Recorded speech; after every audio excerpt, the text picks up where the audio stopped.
looking the budget to push investment in infrastructure. We have seen that trend for the last many years, and I'm pretty sure that trend will continue. Another thing which I would like the budget to address is to look into the logistics issue. Today, the need of the hour is that India is required to develop an Indian shipping line of global repute. Last year, we remitted around $86 billion as transport freight charges only. And the way our exports are increasing, this figure will cross $100 billion.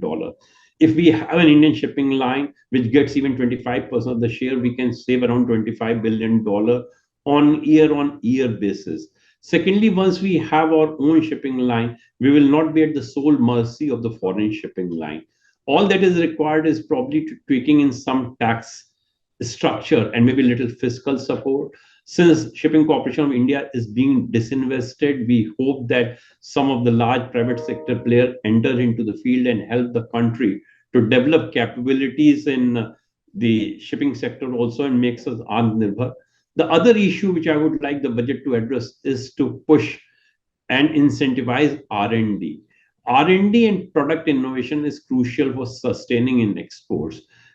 We are one of the lowest spender of R&D so far our competitors are concerned.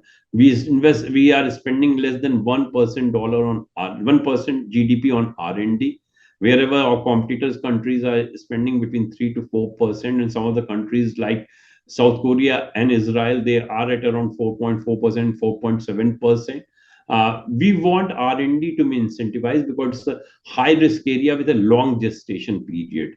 And therefore, we will request the government to provide more incentive for R&D to encourage Indian companies, Indian exporter to spend in R&D.